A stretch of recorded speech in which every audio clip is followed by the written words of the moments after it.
Hi everybody, old guy here. Now, by classic, I mean any novel that was written before World War I. Yes, I realize that is a broad and very deep category, extending back to the mists of creation, but not really, since the first real novel was Murasaki's Tales of Genji, which was written in the 11th century. Or maybe it was Don Quixote or The Death of Arthur. And yes, I know, Homer and Gilgamesh, but those are more myth and campfire tales than they are novels. And, well, yes, I know, the Greeks and the Romans had plenty of fictional works, with the Golden Ass probably being the best candidate for history's first novel.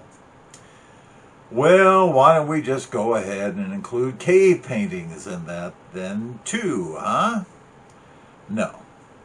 The populating of the category with things we can all agree are novels started a little bit later than the classic period. Actually, as the world recovered from the Dark Ages, became more literate, and as printing increased.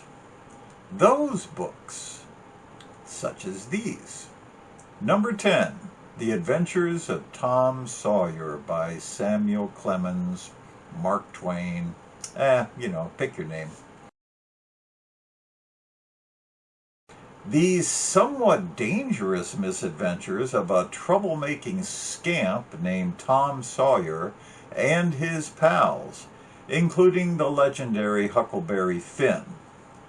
Whitewashing the fence, first pipes, I lost my knife, and the hair-raising caves along the Mississippi where a murderer stalks Tom and the lovely Becky Thatcher.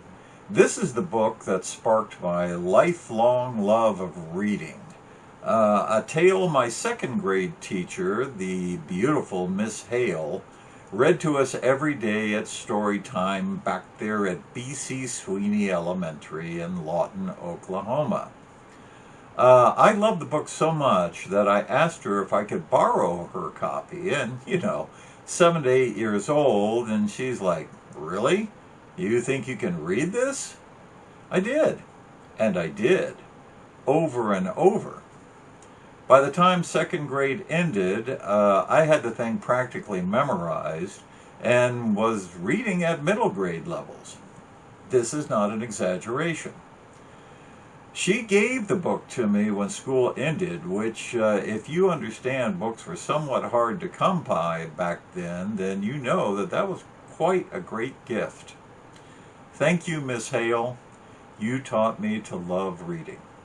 Now, a word here about The Adventures of Huckleberry Finn, which I also liked, but not as much as Tom Sawyer.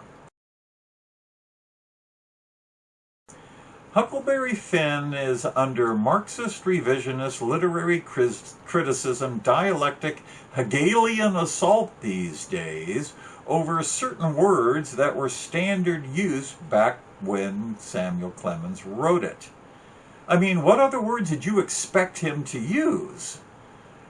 Now, despite all of the brouhaha, this is the most anti-racist novel ever written, which is an extraordinary feat given the time and the zeitgeist, and speaks much to Clemens' humanity and courage.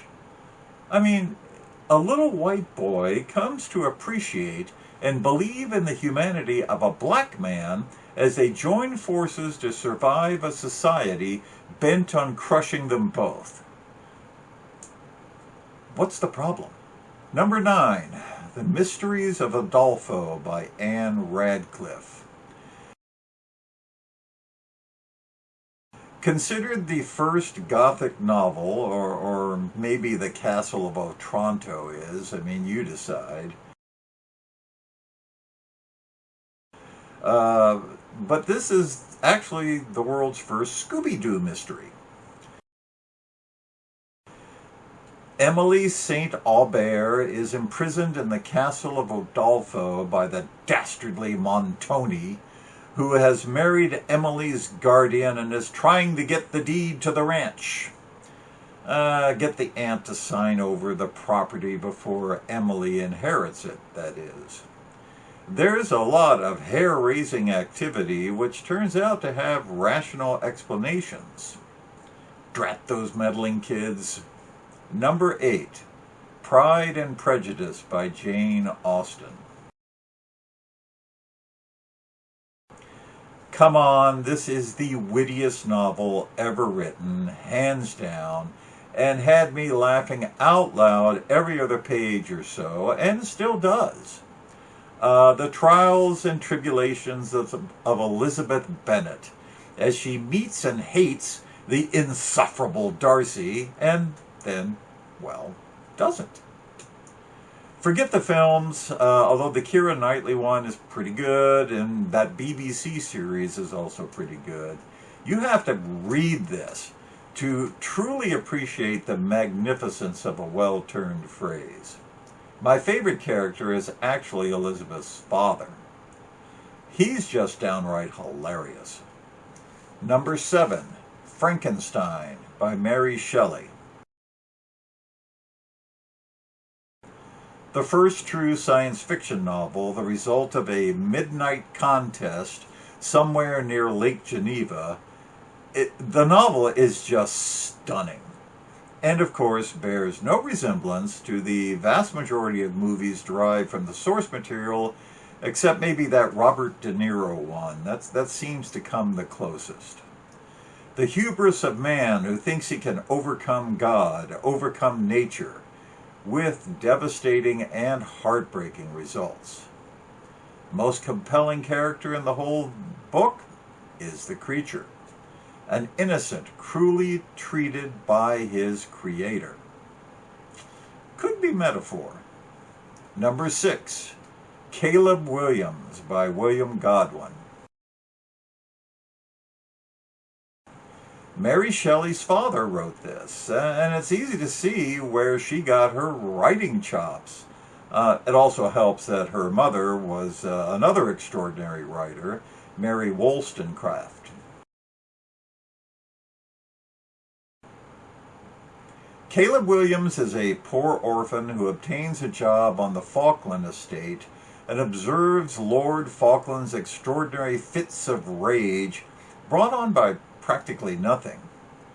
Looking into it, Caleb discovers that Falkland murdered a tyrannical neighbor and framed 2 peasants for the deed. So begins Caleb's saga as Falkland and the iron rule of the aristocracy does everything possible to crush him and prevent his testimony against Falkland. One of those novels exposing the injustices of 19th century England. Number 5, A Tale of Two Cities by Charles Dickens.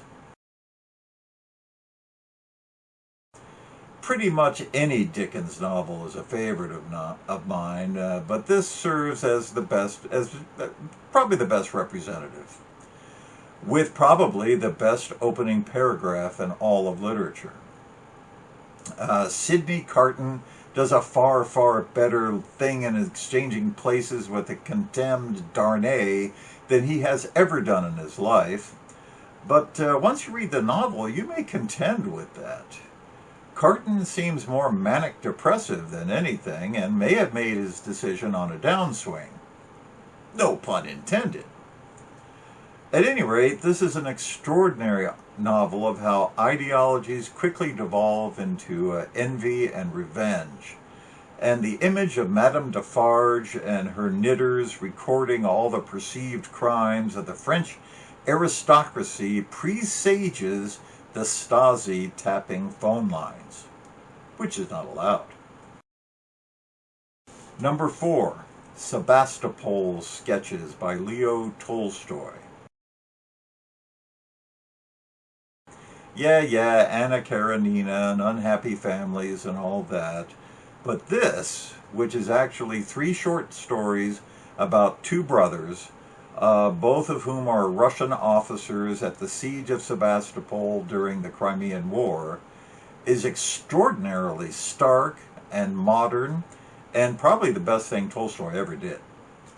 Much of it became the basis for War and Peace. So by reading this, you get the giant novel stripped down to its essence.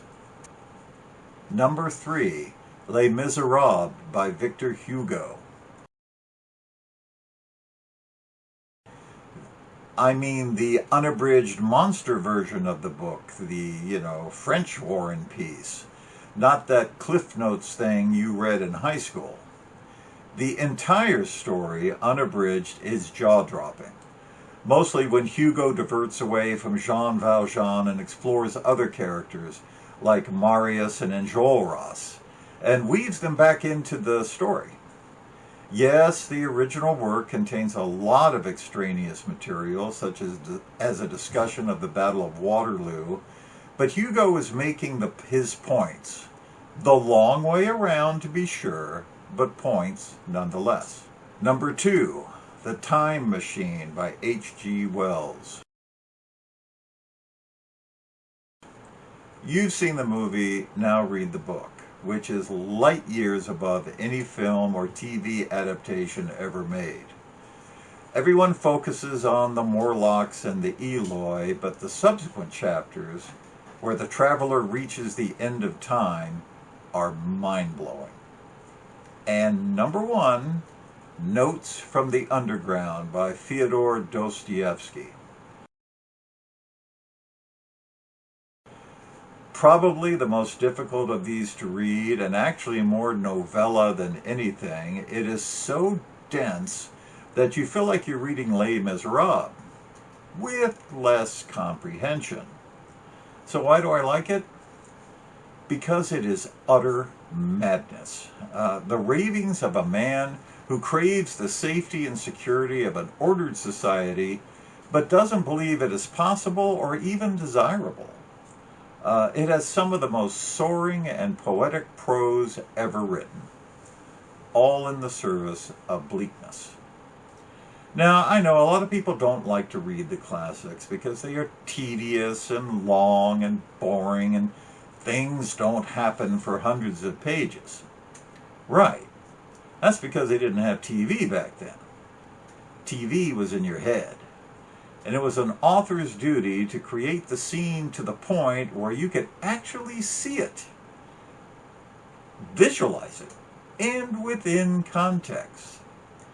Everything had to be visualized, and for those long dark nights where you're keeping the wolves from the door, kept you occupied. This visualization, it's a skill sadly missing today.